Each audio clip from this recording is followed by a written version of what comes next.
নমস্কার বন্ধুরা। আজকে বাংলা চলচ্চিত্রের এক স্বনামধন্য অভিনেত্রী সুপ্রিয়া দেবীর কথা বলবো। তিনি ৫০ বছরেরও বেশি সময় ধরে বাংলা চলচ্চিত্রে তাঁর কাজের জন্য পরিচিত। তিনি ঋত্বিক ঘটকের বাংলা ছবি মেঘে ঢাকা তারা ছবিতে নীতা চরিত্রে অভিনয়ের জন্য সর্বাধিক পরিচিত। প্রচুর পুরস্কার পেয়েছেন। ২০১১ সালে বঙ্গবিভূষণ লাভ করেছিলেন এবং ২০১৪ সালে তিনি পদ্মশ্রী পুরস্কার পেয়েছিলেন। সুপ্রিয়া দেবীর জন্ম হয়েছিল বর্মার মিটকিনায়। তার বাবা ছিলেন ফরিদপুরের একজন আইনজীবী, তার নাম ছিল গোপালচন্দ্র ব্যানার্জি। দ্বিতীয় বিশ্বযুদ্ধের সময় তার পরিবার কলকাতায় চলে আসেন। সুপ্রিয়ার বাবা তখন নাটক পরিচালনা করতেন, তো দুটি নাটকে অভিনয়ের মাধ্যমে ছোট্ট সুপ্রিয়া আত্মপ্রকাশ করেছিল। তখন তার বয়স ছিল মাত্র ৭ বছর। তিনি ছোটবেলা থেকে নৃত্যশিল্পী ছিলেন এবং তৎকালীন বার্মার প্রধানমন্ত্রী থাকেন নুয়ের কাছ থেকে পুরস্কারও পেয়েছিলেন তার নৃত্য পরিবেশনার জন্য। শৈশব থেকে তার কাছের বন্ধু ছিলেন নিহার দত্ত, যিনি গুহ ঠাকুরতা পরিবারে বিবাহিত ছিলেন।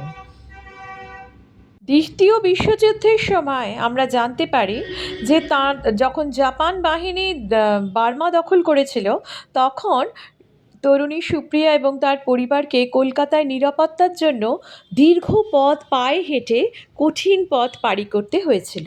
কলকাতায় এসে বসতি স্থাপন করেন এবং তারপর কুমারী সুপ্রিয়া বাংলা চলচ্চিত্রের জগতে পা রেখেছিলেন। পরিচালক নির্মল দের পরিচালনায় উত্তম কুমার অভিনীত বসু পরিবার ১৯৫২ সালে এই ছবিটি প্রকাশিত হয়। এই ছবিতে অভিনয়ের মাধ্যমে আত্মপ্রকাশ করেছিলেন এবং এই উত্তম কুমারের বোন হিসেবে এই বসু পরিবার ছবিতে তিনি অভিনয় করেছিলেন।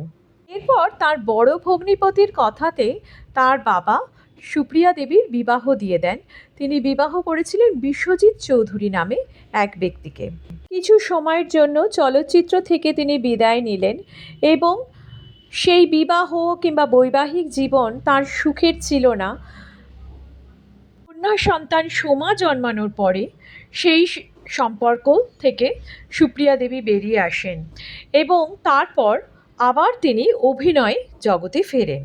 ১৯৫৮ সালে সুশীল মজুমদারের পরিচালনায় মর্মবাণী ছবিতে অভিনয়ের মাধ্যমে বাংলা চলচ্চিত্রে প্রত্যাবর্তন করেন সুপ্রিয়া দেবী।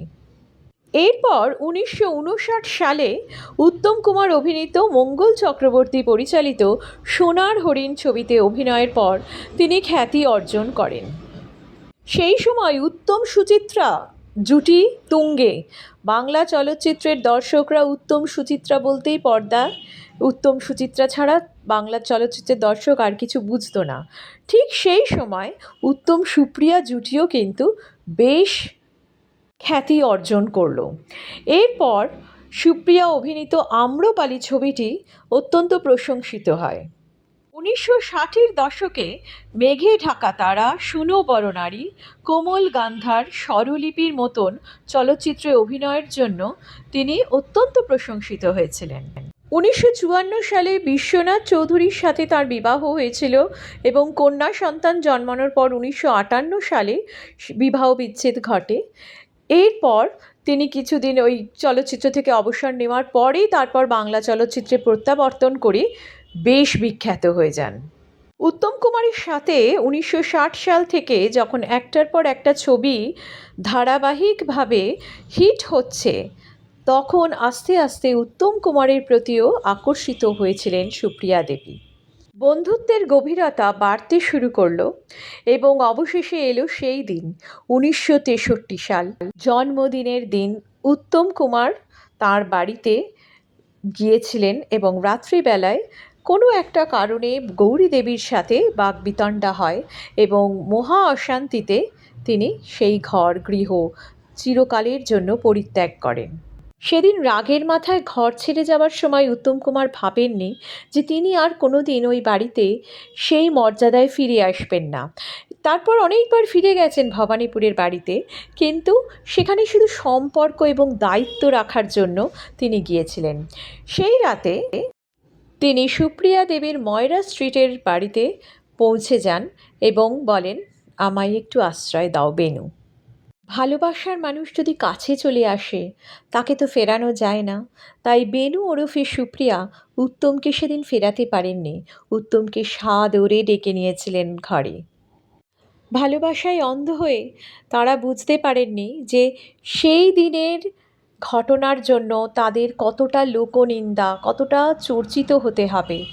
এবং তাই হলো পরবর্তীকালে প্রত্যেকেই, মানে বাংলার দর্শকরা যেমন তাদের অভিনয়ে ভীষণ ভালোবাসতেন, কিন্তু অন্যদিকে তাদেরকে নিয়ে আলোচনা তুঙ্গে, অর্থাৎ তারা সর্বদাই একটা আলোচনার কেন্দ্রবিন্দু হয়ে গেল।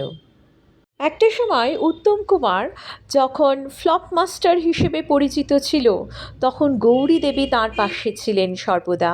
এবং খুবই আর্থিক কষ্টের মধ্যে থাকলেও গৌরী দেবী হাসি মুখে তা সহ্য করে গিয়েছিলেন। এবং যখন উত্তম কুমার আস্তে আস্তে সাফল্যের মুখ দেখলেন এবং মহানায়ক হলেন, সেই মহানায়ক হওয়া অবধি গৌরী দেবী তার পাশে সর্বদাই ছিলেন। কিন্তু মহানায়ক হওয়ার পর খ্যাতির চূড়ায় পৌঁছে গিয়ে উত্তম কুমার আর তাল সামলাতে পারেননি এবং ঘরকে সেভাবে সময় দিতে পারেননি। স্বাভাবিকভাবেই একজন মহানায়ক, তিনি বাংলা ছবি করবেন, দর্শকদের মনোরঞ্জন করবেন, না বাড়িকে সামলাবেন? তো বাড়িকে না সামলাতে পেরে আবেগপ্রবণ উত্তম কুমার মাঝে মাঝেই খেই হারিয়ে ফেলতেন এবং তার ফলে গৌরী দেবীর সাথে কিন্তু তার একটা মানসিক দূরত্ব সৃষ্টি হয়ে গিয়েছিল। এবং এই মানসিক দূরত্বটা ধীরে ধীরে বাড়তে বাড়তে 1963 সালের সেই জন্মদিনের দিন এতটাই বেড়ে গেল এবং এতটাই ঝগড়াঝাটি হলো যে উত্তম কুমার বাড়ি ছেড়ে দিয়ে বেরিয়ে গেলেন। তারপর সুদীর্ঘ 17 বছর সুপ্রিয়া দেবীর সাথে উত্তম কুমার ছিলেন। উত্তম কুমার 1980 সালে পরলোক গমন করেছিলেন, কিন্তু তার আগে পর্যন্ত সুপ্রিয়া দেবীর সাথেই উনি থাকতেন এবং ভবানীপুরের গৌরী দেবীর কাছে উনি ওনার দায়িত্ব, কর্তব্য, ভবানীপুরের বাড়ির প্রতি, আত্মীয় স্বজনদের প্রতি, মায়ের প্রতি সব রকমের কর্তব্য কিন্তু তিনি পালন করতেন। বাংলার মহানায়ক উত্তম কুমার সুপ্রিয়ার মধ্যে খুঁজে পেয়েছিলেন মানসিক শান্তি ও বোঝাপড়া। সুপ্রিয়া উত্তমকে ভীষণ শ্রদ্ধা করতেন, ভালোবাসতেন এবং সর্বদা আগলে রাখতেন, এবং উত্তমের ক্ষেত্রেও তাই। উত্তমের জীবনের নানা টানাপোড়েনে সুপ্রিয়া ছিলেন তার বড় ভরসা। তবে এই সম্পর্ক সামাজিকভাবে স্বীকৃত ছিল না, কারণ উত্তম আইনিভাবে বিবাহিত ছিলেন, কখনো বিবাহ বিচ্ছেদ করেননি। উত্তম নিজেও মানসিকভাবে দ্বিধাগ্রস্ত ছিলেন। একদিকে পরিবার, দায়িত্ব, কর্তব্য, অন্যদিকে সুপ্রিয়া, তার ভালোবাসা। এই সব মিলিয়ে এই টানাপোড়েন তিনি কাটিয়ে উঠতে পারেননি। ফলে সম্পর্ক গভীর হলেও তা আইনি বিয়েতে রূপ নেয়নি। সময়ের সঙ্গে সঙ্গে মহানায়কের জীবনে নানা সমস্যা আসে। মানসিক চাপ, আর্থিক সংকট, মদ্যপান, কেরিয়ারের পতন, এই সব মিলিয়ে উনি খুব বিধ্বস্ত ছিলেন এবং সেই বিধ্বস্ত অবস্থায় অসুস্থও হয়ে পড়েছিলেন মহানায়ক উত্তম কুমার। কোনো সাক্ষাৎকারে সুপ্রিয়া দেবী বলেছেন যে উত্তম কুমার খুব খেতে ভালোবাসতেন এবং সুপ্রিয়া দেবী রান্না করতে ভালোবাসতেন। তাই মানে উত্তম কুমার সুপ্রিয়া দেবীর হাতে শুধু তিনি নিজে রান্না খেতেন না, এই শুটিং যখন হতো শুটিংয়ের অন্যান্য লোকজনদের জন্যও কিন্তু সুপ্রিয়া দেবী রান্না করে পাঠিয়ে দিতেন এবং সেই রান্না সবাই ভাগ করে খাওয়া হতো। সব মিলিয়ে তাদের সম্পর্কটা খুব সুন্দর ছিল, খুব মধুর ছিল। শুধুমাত্র ওই একটা জায়গায় একটা দেওয়াল ছিল, যেখানে উত্তমের একটা বৃত্ত ছিল যেটা তার পরিবার, তার পুত্র সন্তান, আর সুপ্রিয়া সেই বৃত্তের মধ্যে ছিলেন না। সুপ্রিয়ার বৃত্তটা সম্পূর্ণ আলাদা ছিল। মহানায়কের মৃত্যুর সময় সুপ্রিয়া গভীরভাবে আহত হয়েছিলেন, মর্মাহত হয়েছিলেন, কারণ সুপ্রিয়াকে সেখানে শেষবারের মতন দেখা করার সুযোগটা, অর্থাৎ সেই বাড়িতে ঢুকতে দেওয়া হয়নি, কারণ তিনি তার কোনো আইনি সম্পর্কে ছিলেন না বলে। পরবর্তীকালে এক সাক্ষাৎকারে তিনি বলেছিলেন যে ওর কাছে শেষবার যাওয়ার অধিকারও আমার ছিল না। সেটা খুবই দুঃখের একটা বিষয়। তিনি দূর থেকে শেষ বিদায় জানিয়েছিলেন নিঃশব্দে, চোখের জলে। সমাজ অনেক সময় আইনের দোহাই দিয়ে মানবিকতাকে হারিয়ে ফেলে। সুপ্রিয়ার ক্ষেত্রে সেটাই হয়েছিল। তিনি স্ত্রী ছিলেন না, কিন্তু ছিলেন হৃদয়ের সবচেয়ে কাছের একজন মানুষ। গৌরী দেবী উত্তম কুমারের আইনি স্ত্রী ছিলেন, সংগ্রামের সময় পাশে ছিলেন, স্বামীর সাফল্যের পেছনে নীরব সমর্থন ছিল। কিন্তু বিনিময়ে তিনি কী পেয়েছিলেন অবহেলা, একাকিত্ব, স্বামীর দূরত্ব। নিজের স্বামীকে অন্য কারোর দিকে ঝুঁকতে দেখা, সেই কষ্টটা কেউ সহ্য করতে পারে না। তবু সমাজের ভয় মুখ বন্ধ রাখা, স্ত্রী হয়েও একা থাকা। তিনি চেয়েছিলেন সংসার, কিন্তু সেই সংসার স্বামী ছাড়া একটা সংসার পেয়েছিলেন। আবার অন্যদিকে দেখতে গেলে সুপ্রিয়া দেবী ছিলেন উত্তমের জীবনের সবচেয়ে কাছের মানুষ। তিনি পেয়েছিলেন ভালোবাসা, সময়, মানসিক সঙ্গ, কিন্তু পাননি বৈধ পরিচয়, সামাজিক স্বীকৃতি, শেষ অধিকার।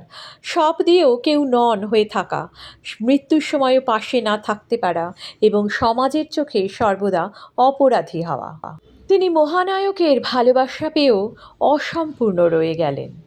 গৌরীদেবী কষ্ট পেয়েছেন স্ত্রী হয়েও ভালোবাসা না পেয়ে, আর সুপ্রিয়া দেবী কষ্ট পেয়েছেন ভালোবাসা পেয়েও স্ত্রী হতে না পেরে।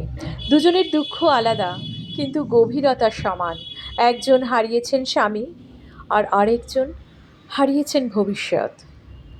তবে সবথেকে বেশি হারিয়েছেন উত্তম কুমার নিজেই। তাঁর জীবনের সিদ্ধান্তের বোঝা বইতে হয়েছে গৌরী দেবীকেও এবং সুপ্রিয়া দেবীকেও। অনেক কষ্ট সহ্য করে, অনেক অপমান লাঞ্ছনা সহ্য করেও ভালোবাসার মানুষটির জন্য তিনি মাথা উঁচু করেছিলেন এবং আজীবনকাল তাঁর ভালোবাসার উত্তমকে তিনি ভালোবেসে গিয়েছিলেন।